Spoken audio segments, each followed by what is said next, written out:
Bismillah, di sini kita punya pembahasan yang sangat penting untuk disimak teman-teman ya.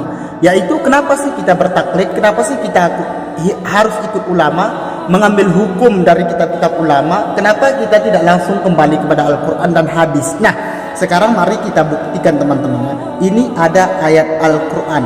Ketika melihat ayat Al-Quran ini, hukum apa yang kita dapatkan kalau kita langsung kembali kepada Al-Quran? Contoh ayat 49 surah Al-Furqan ini teman-teman ya. Wa anzalna minas sama ma'an tahuran. Apa yang bisa kita dapatkan hukum dari sini? Padahal begitu pendeknya ayat ini, disinilah pembahasan yang begitu panjang tentang bab tahara. Ulama mendapatkan hukum dari ayat ini, berijtihad ataupun memeriksa ayat ini, lahirlah hukum-hukum tahara. Begitu panjangnya pembahasan bab-bab taharah ataupun bab bersuci berdasarkan ayat ini. Nah, kalau kita sendiri yang memeriksa, apa yang terpikirkan dari ayat tersebut? Nah, sekarang mari kita akan buka kitabnya para ulama.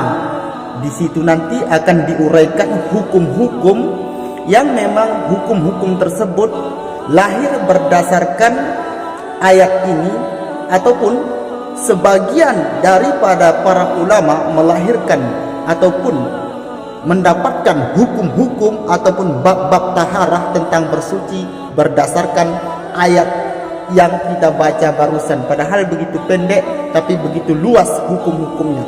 Sekarang mari kita buka kitabnya para ulama.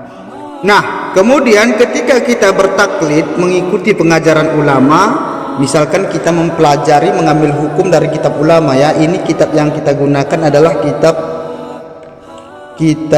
Mahali jilid 1. Nah, para ulama langsung akan menguraikannya, dan para ulama dari ayat tersebut menemukan begitu banyak hukum. Dari ayat tersebutlah lahir cikal bakal tentang bab taharah, yang dimana bab tahara itu nanti melengkapi tentang berwudu, mandi dan menghilangkan najis, tayamum dan lain sebagainya teman-teman ya.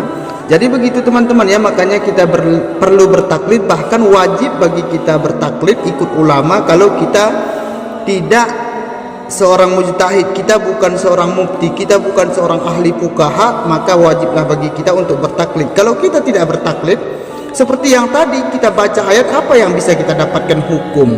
Padahal dari sepotong ayat ini aja, wa anzalna minas sama ma'an tahuran, dari sinilah para ulama menghasilkan bab-bab taharah yang pembahasannya begitu panjang.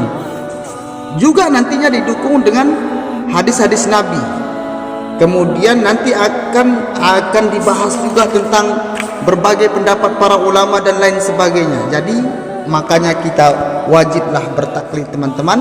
Jadi jangan sok aksi kembali kepada Al-Quran dan hadis, karena itu akan bisa menyesatkan kita. Wallahu a'lam bishawab.